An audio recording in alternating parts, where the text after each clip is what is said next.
Pero me vas a dejar un poquito de tiempo. ¿Por qué no me dices más o menos qué es frontera para pensar un poco? Tengo una lista de preguntas, pero son... O sea, ahí, según vayamos platicando, vamos a ir viendo. ¿Y qué tan largas quieres las respuestas? Si son cortitas. No, o sea, necesitas tú regularme para que... Sí, hombre, la verdad es que mucha gente nos ha hecho guardar unas respuestas de discurso de tesis universitaria. La verdad es que pues, al final tenemos que reducirlo a 2 frases, entonces si son cortitas yo creo que nos viene mucho mejor. Ahora sí que... Okay. Pero claro, no te puedo cortar, tú puedes decirlo. No, pero sí necesito lograr que me degrade yo y no me degrades tú. No, bueno, intentemos no degradar a nadie de ninguna manera, pero no, el chiste es eso, puede ser respuestas cortas. Okay. Bien. Entonces, la primera que le hemos hecho a todo el mundo y te la hago, que es ya de cajón en todas las entrevistas que hemos hecho, ¿qué es el arte?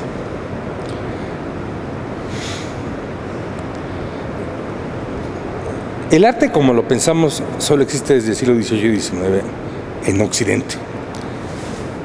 La manera en que pensamos el arte es como una actividad que está diferenciada de la práctica del conocimiento científico y de las disputas y discusiones del ámbito de la ética, la moral y a veces de la política. Es decir, es una esfera de interacciones y de producción que en cierta manera está sobre todo diferenciada de lo que llamamos producción material. Y en ese sentido acaba siendo una producción muy paradójica. Por eso, ¿existe una definición de arte que pueda funcionar para todo el mundo? En cierta manera la definición de arte es negativa. O sea, el arte no es otras cosas. Y esto es parte de lo que lo vuelve muy problemático de definir. Pero esto es efectivamente la, si quieres, monstruosa herencia de la estética del siglo XVIII y XIX. Efectivamente, el arte no es producción, el arte no es conocimiento, el arte no es política en sentido pleno, el arte es en buena medida una serie de prácticas que o perdieron su uso y su función o están ligeramente fuera de la lógica de uso y validación también cognitiva. Y en esa dimensión es técnicamente preciso que te diga que la mejor definición del arte ocurre en negativo. Claro, pero entonces si no hay una definición que sirva para todo el mundo, para galeristas, para artistas, si no hay una definición fija, ¿cómo podemos hacer todo un negocio? ¿Cómo podemos ponerle precio a una obra? ¿Cómo podemos hacer todo un mundo del arte basado en una... O sea, no hay base, o sea, no hay... Toda sociedad que hasta ahora ha estudiado alguna clase de etnología tiene la peculiaridad de tener determinados ámbitos que están definidos en sus prácticas y que ocurren en tensión con las demás prácticas. Creo que es una visión muy estrecha de la práctica imaginar que la manera en que interactuamos depende de establecer convenciones de diccionario de la cual derivamos obligaciones y operaciones. Así no funciona la vida. Ahora bien, en la práctica y en la tensión que existe entre producción artística, debate crítico y exposición pública, ocurren redefiniciones del arte de manera continua. Este es un momento particularmente complejo donde precisamente las definiciones más claras que estaban localizadas en relación a las disciplinas que por obsoletas se volvieron bellas artes a fines del siglo XVIII, por ejemplo, la pintura dejó de ser un medio de comunicación efectivo y entonces empezó a ser una especie de práctica elevada, artística. Como estas divisiones han entrado en crisis, entonces vimos un campo donde la tarea de definir de manera categórica no es una tarea importante, es mucho más importante la tarea del proceso, donde se ha hecho un cuestionamiento continuo de este campo de producción, de reflexión y también de comercio e interacción entre seres humanos. Ese es el estatuto de nuestra realidad práctica. Si hiciéramos un esfuerzo de honestidad intelectual, nos toparíamos con el hecho de que los cambios de nuestros modos de pensar, la brutalidad de los cambios de la modernización del capitalismo, hacen que otras áreas de nuestra vida tampoco estén tan definidas y que operemos en esos términos. Y en última instancia, ¿qué es lo que opera artísticamente? Como también uno puede decir qué es lo que opera económicamente, es el resultado de una operación social que al final también involucra una batalla política. Esto lo puedo definir en relación a qué es el arte lo definimos en una batalla política entre todos, y lo mismo puedo decir acerca de cuáles son las condiciones por las que se obliga a trabajar a una persona. Pero ¿quién gana esa guerra? O sea, No es, en el mundo real es una cuestión que todos los días definimos.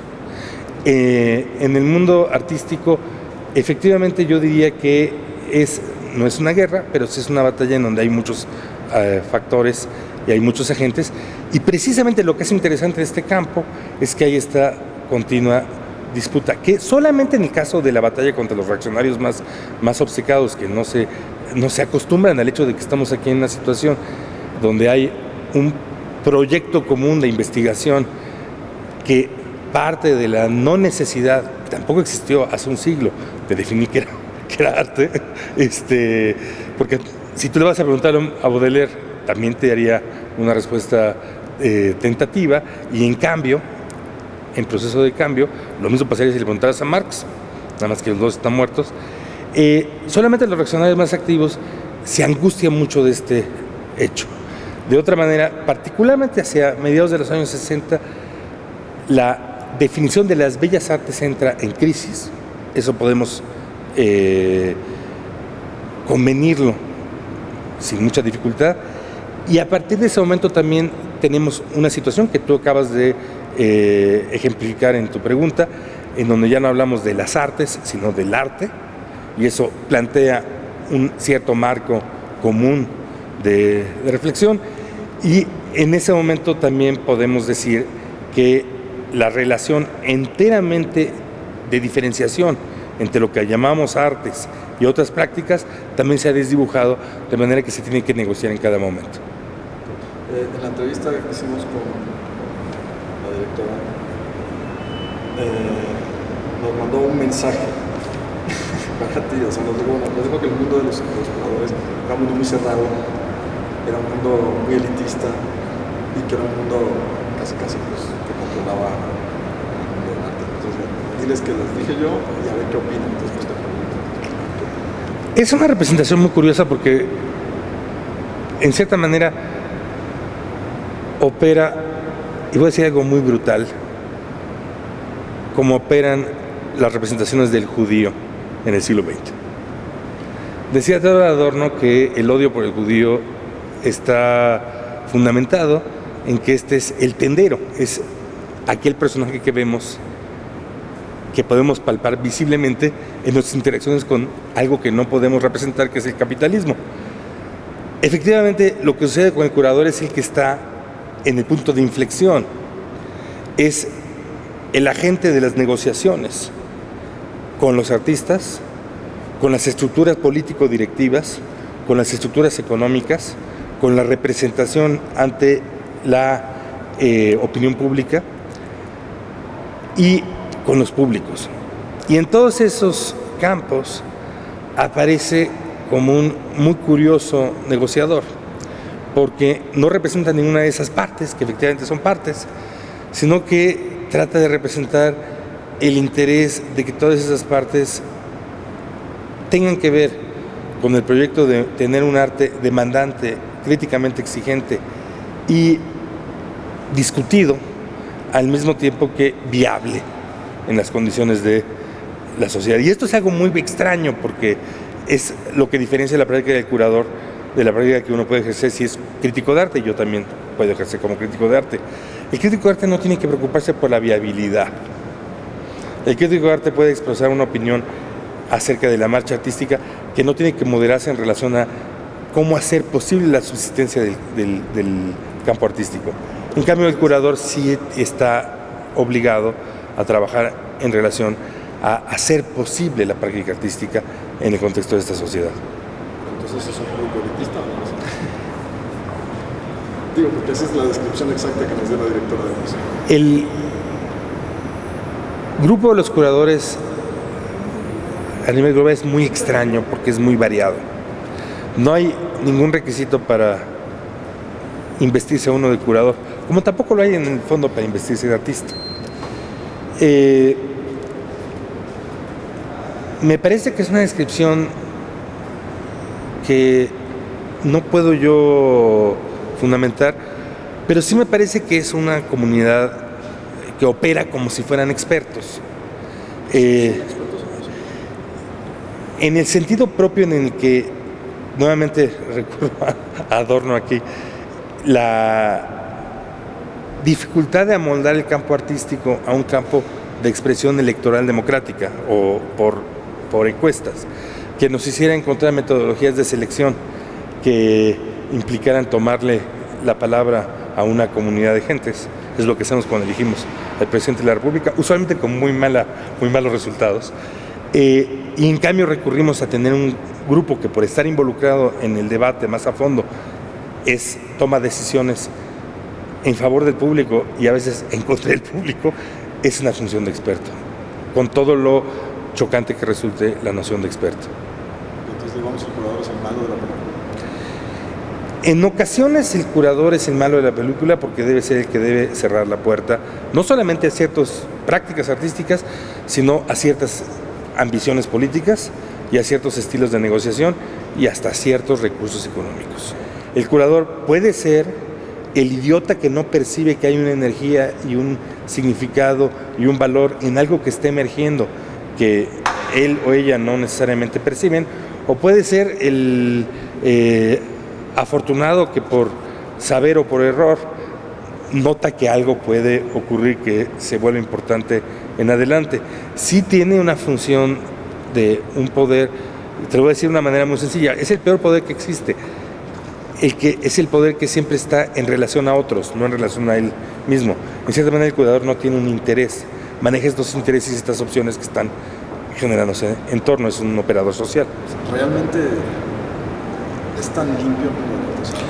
No, el mundo del arte no es un mundo limpio, pero del mismo modo que yo no podría caracterizar a todos los periodistas a partir del mal ejemplo de un periodista fascista, y tampoco los podría caracterizar como clase en relación a toparme con un ejemplo de virtudes de investigación y virtudes públicas, yo plantearía que hay diferenciaciones, que efectivamente hay una cantidad muy importante de posiciones y de interacciones y que uno debe juzgar los resultados de la práctica curatorial, lo mismo que la artística, caso por caso. Pero por ejemplo, en el caso de, creo que no sé, tú eres la persona que representa o que lleva o eres el curador de Margolis. Es muy raro que un artista esté afiliado con un curador. Sin embargo, algunos curadores tienen relaciones muy cercanas con ciertos artistas. Mi relación con Francis Sales es mucho más importante que mi relación con Teresa Margolles en el largo plazo, pero efectivamente yo curé una exhibición de Teresa Margolles que tiene una cierta importancia, que fue el Pabellón de México en Venecia en el año 2009. ¿Y cómo ves el arte de Teresa Margolles? Yo creo que el arte de Teresa Margolles es una de las prácticas más significativas que ha ocurrido en esta nación, que desgraciadamente para esta nación es la artista que este país convulsionado y sangriento se merece. Es un artista que ha logrado crear una obra extremadamente rigurosa e inteligente de un campo de brutalidad, de violencia y de desprecio por la humanidad. Y es una artista muy significativa y muy señera en relación a la forma en que el arte contemporáneo a nivel global aborda las tensiones más catastróficas de la condición de esta economía y esta sociedad. En esa medida, yo siento que Teresa Margolles es, y aquí espero que no me equivoque, porque son siempre afirmaciones que están sujetas a la revisión del tiempo, un artista que va a tener un lugar muy importante históricamente en el arte de este continente, si no del mundo. Y se puede que es el genio del momento. La palabra genio es una palabra que yo encuentro muy poco útil. Pero si estuviéramos... ¿Hay algún genio? O sea, ¿hay alguien que podemos decir este artista es Leonardo da Vinci? Es que la palabra genio precisamente acarrea una terrible malinterpretación que se llevó a cabo todo el siglo XIX de lo que era un argumento muy concreto que estaba elaborando Kant. Y esto te lo puedo decir como profesor y desgraciadamente es la mejor respuesta que te puedo dar. Es muy interesante pensar a los artistas como seres tan dañados como nosotros, como seres que precisamente sufren las condiciones de alienación y de disminución de vida que todos nosotros compartimos y que simplemente por una orientación profesional específica exploran ese territorio de equivocación y falla. En esa medida, la noción de genio es una noción totalmente contraria a la apreciación del fenómeno. Por ejemplo, Gabriel Orozco podría ser un genio del arte. Es público que yo he sido un crítico muy acerbo de la obra de Orozco y de las implicaciones de su trabajo. Y entiendo que una parte del acompañamiento de esa obra tiene que ver con la representación de genio, y eso es precisamente uno de los elementos que hacen su obra tan anacrónica. La respuesta es tienes que estudiar para entenderlo. ¿Cómo ves tú esa? Nunca haría esa respuesta. Primero te voy a decir que la representación de que el público no entiende la obra de arte contemporáneo y que hay una serie de expertos que la entienden es equivocada. Los que estamos metidos en el arte contemporáneo de una manera profesional y fatalmente cotidiana, estamos aquí porque reconocemos que no entendemos. Es decir, porque reconocemos estar ante una producción cultural que nos requiere, en términos de reflexión, en términos de comentario, en términos de interrogación continuamente. De manera que, si hay alguna relación entre alguna pertenencia a este campo y el estudio y la presencia del arte contemporáneo, es la necesidad de seguir elaborando sobre el campo en donde estamos en una relación con un campo cultural, pero esto vale para todo, vale para el Quijote, donde afirmar que uno lo entiende es un rebuzno. El público, que yo sepa, no es tonto. El público experimenta las obras de arte cuando se deja hacerlo con una enorme flexibilidad y haciéndose preguntas. La relación que tiene uno con la obra de arte en el mundo moderno no es la de transcribir un mensaje, sino interactuar con contenidos, imágenes, implicaciones prácticas de la vida que nos rodea. Es un proceso de pensar. Arribar a decir que uno entiende sería una especie de mentira. De manera que esto es una especie de argumento circular. La evidencia es que el público de arte contemporáneo es cada vez más grande, no solo aquí, sino universalmente. Eso quiere decir que si quieres no entender, es significativo. Yo honestamente creo que el argumento de que el público no entiende el arte contemporáneo es un mito mediático. Pero bueno, es una realidad que hay gente que no entiende. O sea, hemos entrevistado a gente en las exposiciones que no entiende. Por un lado, yo diría que la pregunta, ¿entiende usted esta obra?, no es la apropiada. Si tú me haces la pregunta, ¿entiendo esta obra?, yo te voy a decir no. Pero te puedo comentar esto que sucede alrededor de esta pieza. Sí, pero si la pieza de arte no proyecta, es decir, si el público no recibe nada de la obra a nivel espiritual o sentimental, pero le dicen que es una obra maravillosa que cuesta $100,000, dicen, no entiendo. Nunca ha sido, creo que sería difícil para ti documentarme a mí diciendo, esta es una obra maravillosa, cuesta $100,000. De manera que Nos lo han dicho en galerías. la argumentación que acabas de hacer tendrías que escarbársela a la persona que te la dijo. Cuando yo hablo de una obra y argumento su significación, lo hago con palabras y lo hago en relación a una serie de implicaciones, tanto sociales como intelectuales como de orden histórico. Yo sé que la recepción de otra persona sobre esa obra no tiene que ajustarse a mi interpretación, porque las obras crecen por la interpretación. En ese sentido, yo encuentro muy útil, si de veras quieres entender este asunto, pero esa es una cuestión a ser descubierta, que tomes en cuenta lo que Duchamp dijo en su texto del acto creativo, que es algo muy interesante, muy inteligente. Duchamp decía que la creatividad de una obra debía medirse en relación a la distancia, al coeficiente entre lo que el artista decide no decir y lo que la obra al final genera en lo que dicen alrededor de ella. Esto quiere decir, uno no debe relacionar una obra con algo que el artista quiso decir, no es un medio de comunicación, sino con los efectos sociales de qué tantas cosas dijo. Es mejor imaginar el significado y los significados de una obra como un imán, como una trampa que atrapa significado. En ese sentido, nuestra participación en relación con el significado de la obra no es convalidar un conocimiento preexistente, sino participar en el proceso de crecimiento de ese significado.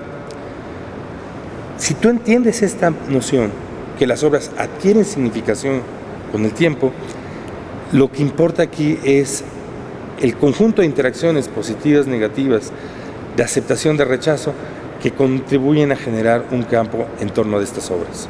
Entonces, ¿por qué hay gente que nos ha dicho que el mundo del arte es un fraude? Me parece que no puedo responder por alguien más. El mundo del arte no es un fraude, en la misma medida que el mundo no es un fraude. Yo no soy cristiano, no creo que el mundo sea un fraude. Solamente los cristianos piensan que el mundo es un fraude.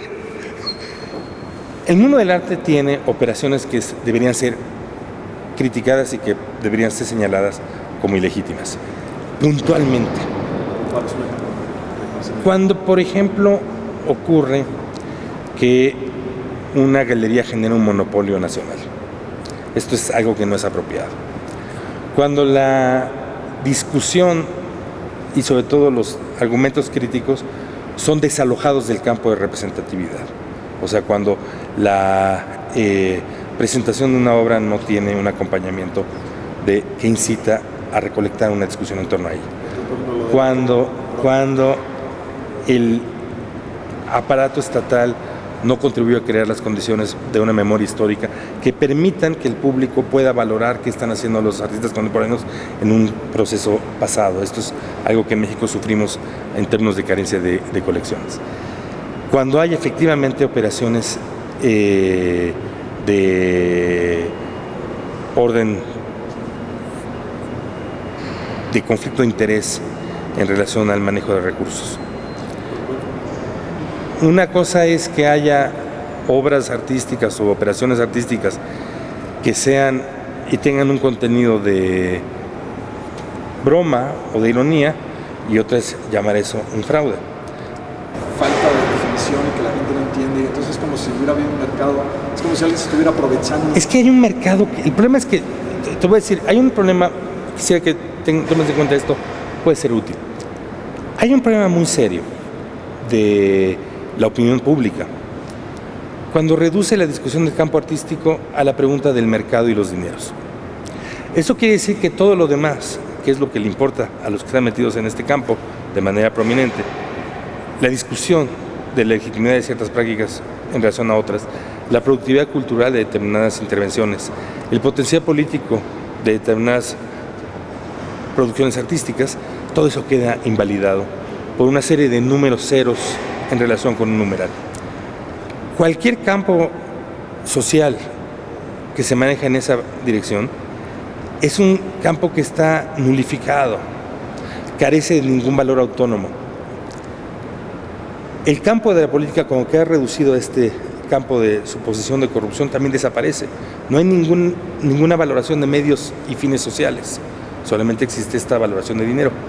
Yo calificaría esa manera de pensar como una forma paranoica neoliberal y invitaría a que pensáramos si queremos hacerlo. Pero el arte es negocio, es un negocio muy grande. Pero es un negocio que no tiene tanta importancia en relación a los demás negocios. Lo que yo estoy diciendo, voy a hacer esta pequeña reflexión. Aún la venta más escandalosa de un artista histórico, $50 millones, es nada en relación a la clase de ganancias de la industria farmacéutica o de la industria militar. Aún el gasto más descocado que puede hacer una institución pública en la adquisición de arte no es nada en relación al gasto que implica construir un puente. Y el nivel de desasosiego y de angustia que transmite la gente en relación a esto no es comparable, no parece ser el efecto de un juicio racional. Pero sí lo separan. Hay un caso histórico que es muy alarmante y te voy a compartir. En el año 1937, los nazis hicieron una exposición que se llamó Arte Degenerado. Acusaron a los museos alemanes de haber gastado recursos infinitos en el momento que estaba devaluado el marco, ¿no?, le explicaron a la gente, en comprar obras de arte moderno, de gentes como Klee, Kandinsky, Mondrian, etc.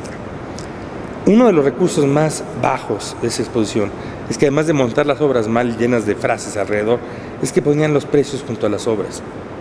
Yo creo que cualquiera que sepa ese precedente histórico, que se acuerde de él, se podrá dar cuenta que esta preocupación no fundamentada en investigación en torno a reducir el campo artístico a números tiene un olor un poquito apestoso. Los tomaron así. Entonces yo me siento siempre con una cierta reserva de entrar en ese campo. Cuando el campo de deliberación sobre la naturaleza de la producción artística es mucho más interesante, cuando el detalle de cada pieza es algo que merece una discusión, y por eso nos involucramos en ella, y cuando en realidad vivimos en un país donde el gasto en materia cultural no solamente es muy limitado, sino que está siendo en este momento reducido de manera violenta. En casi todos los países está reduciendo lo cual puede tener que ver con esta paranoia neoliberal que te describo. Pero todo este negocio en el arte no lo está separando un poco. O sea, la gente no lo ve como algo muy elitista, como algo de ricos. Por supuesto que la venta y compra de arte en el capitalismo es una de las formas de expresión de la riqueza de orden más extremo. Esto caracteriza un campo que es efectivamente el de una producción de objetos de lujo rodeados de discurso. Esa parte de la producción artística está enfocada con muchas obras artísticas que la critican y la discuten. Negar que el arte vive dentro del capitalismo sería un suicidio crítico. Pero al mismo tiempo me parece que la sola concentración de los medios en ese punto solo contribuye a reprimir los modos en que política y artísticamente una buena parte de la producción artística y de la actividad curatorial tienen que ver con contener el dominio exclusivo de ese campo económico. Bueno, como hemos dicho al principio, los curadores controlan ese mercado. Los curadores no controlamos el mercado. Me ves aquí sentado en nuestro controlando el mercado. Esa es una afirmación equivocada. Los curadores participan de una manera muy clara en un campo de debates sobre la representación artística. Como te he expresado, los curadores operan desde muchas diversas puntas. Hay curadores que están independientes de las instituciones y están en la calle, y algunos de ellos están operando con los artistas de manera más cercana, otros operan más cercanos al mercado. Una buena parte de los curadores, como yo, que en este momento estoy sentado en este museo, somos curadores institucionales. Trabajamos dentro de una estructura de una institución de exhibición o de colección o de reflexión artística como esta. En ese momento nuestra actividad opera cargada del lado de la representación pública y de la construcción de estas instituciones. Toda reflexión general sobre los curadores que les atribuya alguna vinculación estrechísima con el mercado es una falsedad sociológica, lo mismo que uno tendría que decir acerca de la relación de los artistas con el mercado, porque hay muchísimos de ellos que son académicos, muchísimos de ellos que no tienen mercado, muchísimos de ellos que viven también en la indigencia. Pero bueno, hay una pregunta que existe, se ha creado mucha polémica también con muchas entrevistas que hemos hecho. Todo lo que se llama arte es arte. O sea, todo lo que se anuncia como arte es arte.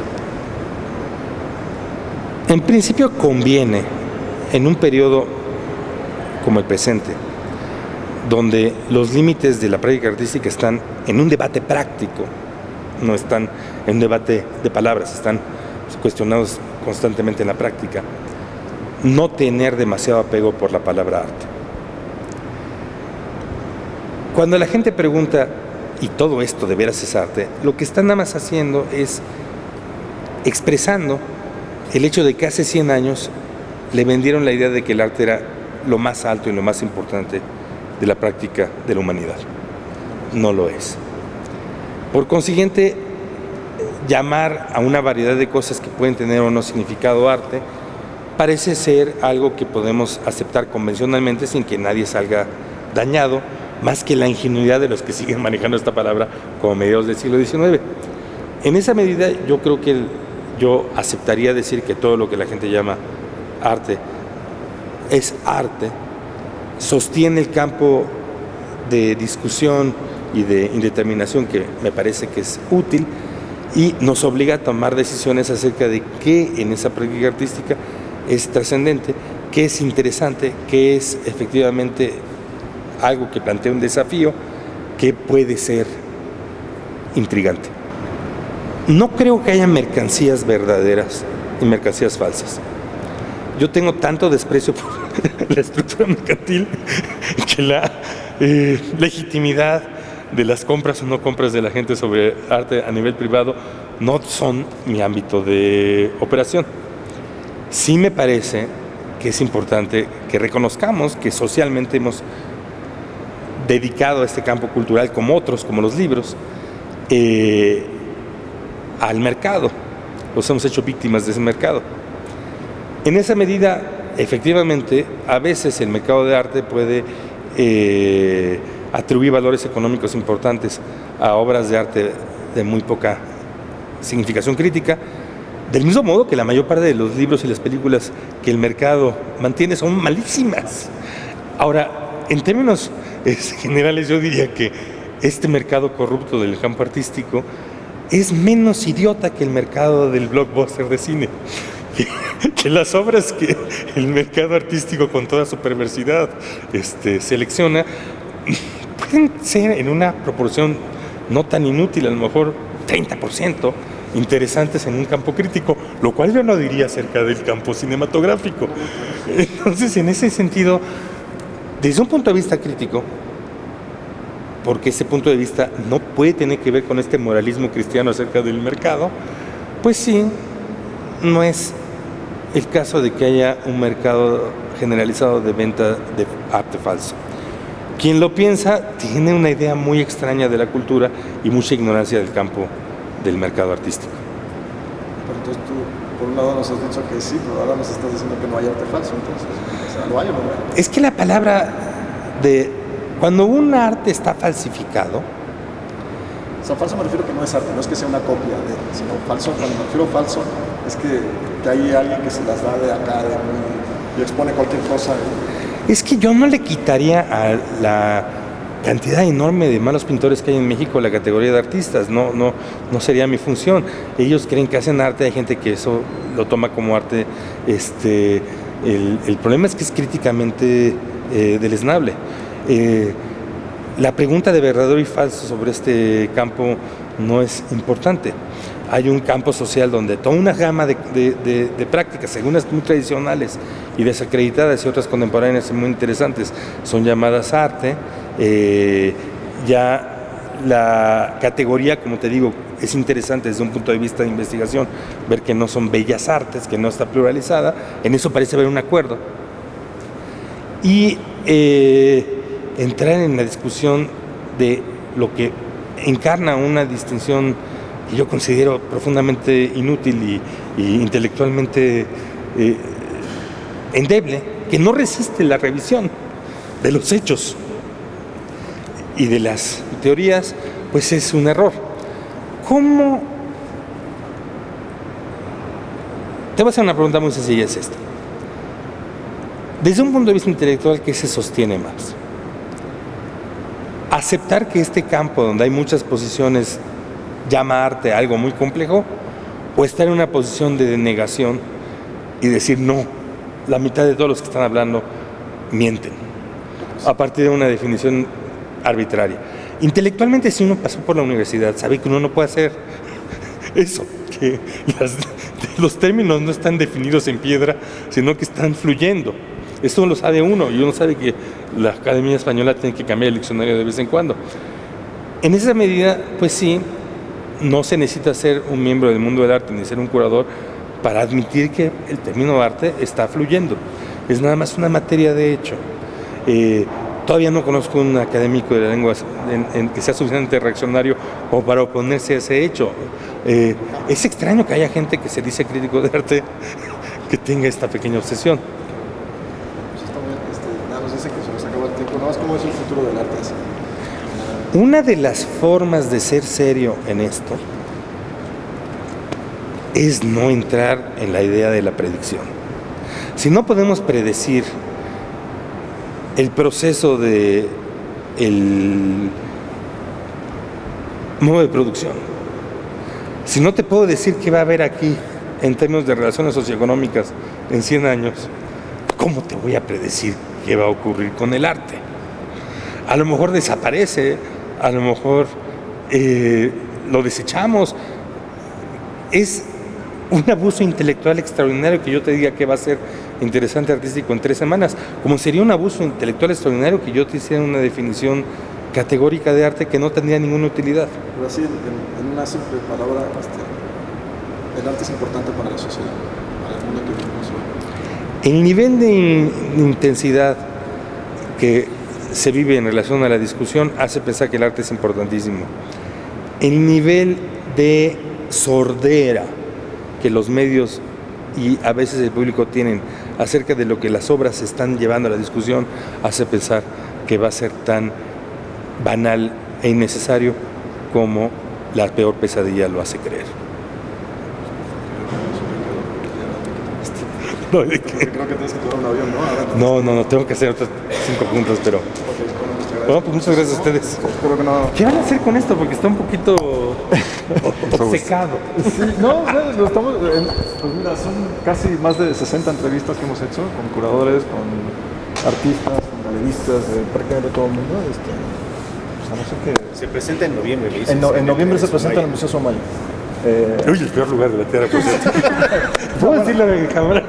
No, pero lo que pasa es que, bueno, lo usamos ahí porque... Pero esa es una colección mal armada, sí, con obras muy secundarias, sin un curador. A lo que voy es que se presenta ahí porque a lo mejor con la fundación hacemos que el proyecto pueda viajar a otros países. Bueno, traemos un proyecto, no solo es el documental, el proyecto... Ahora, sí, yo sí te quiero decir que... Pero lo queremos presentar, por ejemplo, en la UNAM, lo queremos presentar. El documental, como lo estás planteando, su base de argumentación es como todos los prejuicios de un índole extremadamente local, parroquial. Es no, como lo que pasa es que hemos juntado, municipal. Originalmente iba en otra dirección, pero estamos tomando la dirección que están tomando pues, las respuestas de todo el mundo. Entonces, son los prejuicios que nos hemos encontrado en Madrid. Pero entonces lo que hacen ustedes es llevar como la pelota de Orozco, van juntando la basura a medida que avanzan por la calle. Sí, como la pelota de plastilina. Sí, más es que está ahí.